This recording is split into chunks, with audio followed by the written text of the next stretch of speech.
Hello दोस्तों, आप लोग का बहुत बहुत स्वागत है हमारे चैनल ओपन एजुकेशन पर। दोस्तों, आज के इस वीडियो में हम एडुटेरिया के 2022 के करंट अफेयर जो है 1.5 वर्ष का, वो करंट अफेयर के सेट नंबर 9 को करने जा रहे हैं। एमसीक्यू के वीडियो 1 से लेके 8 तक के जो लिंक हैं इस वीडियो के डिस्क्रिप्शन बॉक्स में दिए जा रहे हैं। वहां जाके आप इससे पहले के 1 से लेके 8 तक के एमसीक्यू की वीडियो ज़रूर देख लें। हमारे चैनल को सब्सक्राइब करें और बेल आइकन को प्रेस करें। साथ ही इस वीडियो के लिंक अपने दोस्तों को ज़रूर शेयर करें ताकि इस वीडियो से आपके दोस्त को भी फ़ायदा मिल सके। दोस्तों, हमारा चैनल अभी बहुत नया है और आप लोगों के सपोर्ट की ज़रूरत है, तो हमें सपोर्ट करें, हमारा चैनल सब्सक्राइब करें, वीडियो पर एक लाइक और एक कमेंट ज़रूर करें। हम वीडियो को शुरू करते हैं। वीडियो में हमारा पहला क्वेश्चन है कि होयसल मंदिरों को वर्ष 2002 से 2023 के विश्व विरासत सूची के लिए भारत के नामांकन के तौर पर शामिल किया गया है। यह राज्य में स्थित है। यह किस राज्य में स्थित है? तो होयसल मंदिर जो है ये कर्नाटक राज्य में स्थित है। मतदाताओं के बीच जागरूकता फैलाने के लिए किस राज्य के मुख्य निर्वाचन अधिकारी द्वारा सेरा नामक शुभंकर का अनावरण किया गया है? तो ये किया गया है पंजाब राज्य के द्वारा। हाल ही में निम्नलिखित में से किस देश में 2300 साल पुराना बौद्ध मंदिर मिला है? तो 2300 साल पुराना बौद्ध मंदिर मिला है पाकिस्तान में। हाल ही में हुए नियुक्तियों के संबंध में कौन कौन सुमेलित है? तो देख लेते हैं।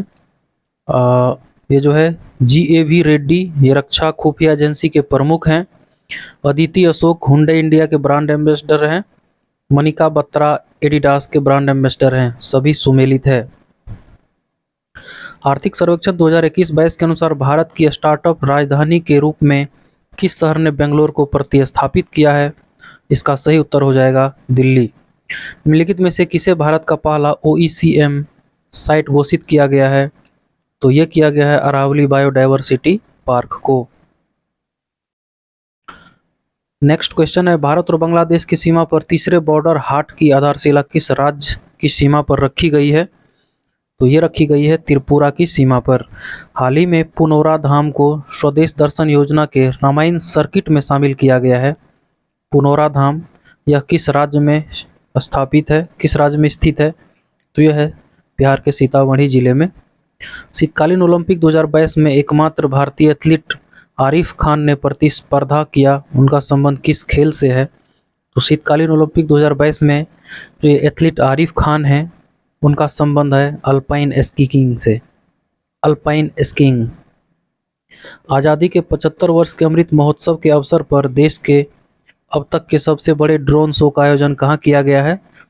तो अब तक के सबसे बड़े ड्रोन शो का आयोजन किया गया है लखनऊ में। निम्नलिखित में से किस राज्य सरकार द्वारा बस यात्रा के लिए चलो मोबाइल ऐप और स्मार्ट कार्ड लॉन्च किया गया है? ये किया गया है महाराष्ट्र राज्य सरकार के द्वारा। आर्थिक समीक्षा 2021-22 के अनुसार वर्ष 2021 में भारत के किस राज्य में मक्का का सर्वाधिक उत्पादन हुआ है? तो मक्का का सर्वाधिक उत्पादन हुआ है कर्नाटक राज्य में। किसके द्वारा राष्ट्रीय एकता के विषय पर 22 भाषाओं में राष्ट्रीय कैडेट कोर के कैडेटों द्वारा रचित राष्ट्रीय एकता गीत को लॉन्च किया गया है? तो इसका नाम है राजनाथ सिंह। किस देश ने पहली बार पानी के अंदर स्पेस टेलीस्कोप को स्थापित किया है जो न्यूट्रिनो की खोज करेगा? तो ये किए हैं रूस ने। हाल ही में सुर्खियों में रही कोन्याक जनजाति। कोन्याक जनजाति किस राज्य की सबसे बड़ी जनजाति है? तो यह है नागालैंड की सबसे बड़ी जनजाति। किस संस्था ने CISL और WRI इंडिया के साथ मिलकर ट्रांसफॉर्मेटिव अर्बन मोबिलिटी इनिशिएटिव के सहयोग से ई सवारी इंडिया इलेक्ट्रिक बस गठबंधन शुरू करने की घोषणा की है? तो ये किया गया है पर्यावरण मंत्रालय के द्वारा। ये पर्यावरण मंत्रालय के द्वारा शुरू किया गया एक पहल है। नेक्स्ट क्वेश्चन है, नासा ने किस अंतरिक्ष एजेंसी के सहयोग से पृथ्वी प्रणाली वेधशाला विकसित करने का निर्णय लिया है? तो इसका सही उत्तर हो जाएगा इसरो। संयुक्त राष्ट्र महासभा ने किस संगठन को पर्यवेक्षक का दर्जा प्रदान किया है? तो ये किया है अंतर्राष्ट्रीय सौर गठबंधन को। किस देश ने counter terrorism and translational crime विषय पर बिम्स्टेक संयुक्त कार्य समूह की 9वीं बैठक की मेजबानी की है? तो इसका नाम है भूटान। हाइड्रोजन ऊर्जा नीतियों, बुनियादी ढांचों के विकास और चुनौतियों पर पहले अंतर्राष्ट्रीय सम्मेलन का आयोजन कहाँ किया गया है? तो ये किया गया है नई दिल्ली में। केंद्रीय सड़क परिवहन और राजमार्ग मंत्री नितिन गडकरी ने किस शहर में ईस्टर्न पेरिफेरल एक्सप्रेसवे पर भारत का पहला इंटेलिजेंट ट्रांसपोर्ट सिस्टम लॉन्च किया है? तो ये किया है गाजियाबाद में। वैज्ञानिकों ने किस देश में पूरी तरह से संरक्षित डायनासोर भ्रूण की खोज की घोषणा की है, जो लगभग 66 मिलियन वर्ष पुराना है? इसका सही जवाब है चीन। केंद्रीय बजट 2022-23 के अनुसार अगले 3 वर्षों के दौरान कितनी नई पीढ़ी की वंदे भारत रेलगाड़ियों का विकास और विनिर्माण किया जाएगा? तो ये हैं 400। हाल ही में प्रकाशित पुस्तकों में कौन सुमेलित है? The monk who transformed UP, ये लिखे हैं Shantanu Gupta ji. India's ancient legacy of wellness, ये लिखे हैं Rekha Chaudhary. 1857 the sword of Mastan, Vineet Vajpayee. महिला शोधकर्ताओं को प्रोत्साहित करने के लिए भारत सरकार के विज्ञान और प्रौद्योगिकी विभाग and Indo German science and technology centre ने किस कार्यक्रम की शुरुआत की है? इस कार्यक्रम का नाम है वाइजर कार्यक्रम, WISCR, वाइजर कार्यक्रम। ठीक है। पहेली, भारत वन स्थिति रिपोर्ट 2021 के अनुसार भारत में वनावरण कुल भौगोलिक क्षेत्र का कितना प्रतिशत है? तो ये बढ़कर हो गया है 21.71%। ये बढ़कर हो गया है 21.71%। ये यहाँ पे देख लीजिएगा आप लोग, यहाँ पे वनावरण की बात कर रहा है। 32 वर्षों की सेवा के बाद भारतीय नौसेना द्वारा किस युद्धपोत की सेवा मुक्त कर दिया गया, जिसे दादरा और नगर हवेली एवं दमन और दीव शासन को सौंप दिया गया और इसे संग्रहालय में बदल दिया जाएगा? यह है INS khukri, INS khukri. Cambridge dictionary द्वारा किसे वर्ड ऑफ द ईयर 2021 चुना गया है? तो ये चुना गया है परसवरेंस को। Rights and risk analysis group द्वारा जारी इंडिया प्रेस फ्रीडम रिपोर्ट 2021 के अनुसार किस राज्य में पत्रकारों पर सबसे ज्यादा हमले हुए हैं? ये हुए हैं जम्मू कश्मीर में। हाल ही में लॉन्च मिशन इंद्रधनुष 4.0 का उद्देश्य किस वर्ग के व्यक्तियों को लाभ पहुंचाना है? तो ये हैं गर्भवती महिलाएं और दिव्यांग दोनों को, सॉरी, गर्भवती महिलाएं और बच्चों दोनों को, दिव्यांग नहीं होगा। हाल ही में किस केंद्रीय मंत्री को 18वां स्वर्गीय माधवराय लिमये पुरस्कार प्रदान किया गया है? तो यह प्रदान किया गया है नितिन गडकरी जी को।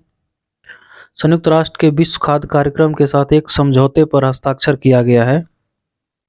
फरवरी 2022 में भारत ने किस देश में गेहूं के वितरण के लिए संयुक्त राष्ट्र के विश्व खाद्य कार्यक्रम के साथ एक समझौते पर हस्ताक्षर किया है?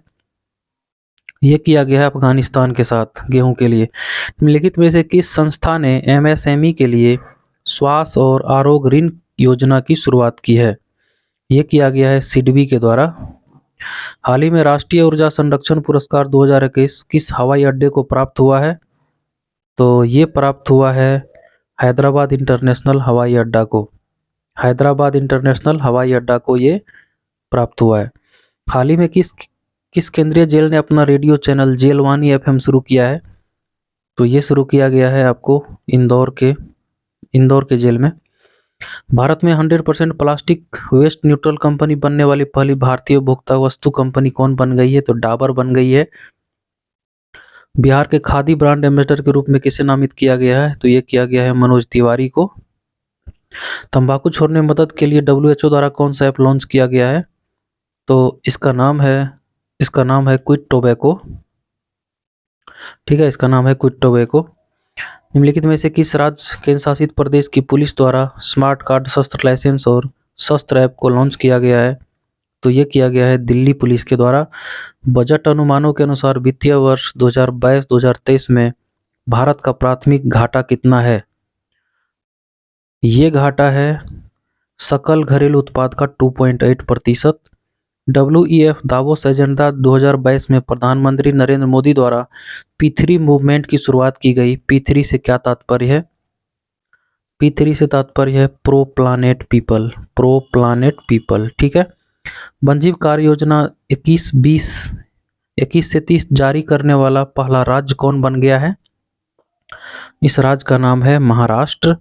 कृषि अपशिष्ट को जैव उत्पादों में परिवर्तित कर प्रौद्योगिकी विकसित करने के लिए वर्ष 2021 के अर्थ शॉट पुरस्कार से किसे सम्मानित किया गया है? इसका नाम है विद्युत मोहन। हाल ही में प्रकाशित पुस्तकों में कौन सुमेलित है? हिटलर एंड इंडिया, ये लिखे हैं Vaibhav Purandare. Sir Ahmad Khan, reason, religion and nation, ये लिखे हैं Saifi Kidwai. Actually I met them, a memoir, ये गुलजार की पुस्तक है। इनमें से सभी सुमेलित हैं। डिजिटल प्रभाव पर अंतर्राष्ट्रीय सम्मेलन और प्रदर्शनी फ्यूचर टेक 2021 का आयोजन किसके द्वारा किया गया है? ये किया गया है भारतीय उद्योग परिसंघ के द्वारा। भारतीय नौसेना प्रोजेक्ट सी बर्ड के तहत एशिया का सबसे बड़ा नेवल बेस कहाँ बन रहा है? ये बन रहा है कारवार, कर्नाटक में। निम्नलिखित में से किस वैज्ञानिक को फोरामिनिफेरल रिसर्च में उत्कृष्टता के लिए 2022 जोसेफ ए कुशमैन अवार्ड के लिए चुना गया है? तो इसका नाम है राजीव निगम। निम्नलिखित में से किस मंत्रालय ने उद्यमिता को बढ़ावा देने के लिए युवाओं की भागीदारी को बढ़ावा देने के लिए एक राष्ट्रीय स्तर का जागरूकता कार्यक्रम संभव शुरू किया है? इसका नाम है एमएसएमई मंत्रालय। किस राज्य में बांस के क्षेत्र को आगे बढ़ाने के लिए भारत का पहला बांस ग्राम स्थापित किया गया है? तो बांस ग्राम स्थापित किया गया है त्रिपुरा में। और आज की इस वीडियो का लास्ट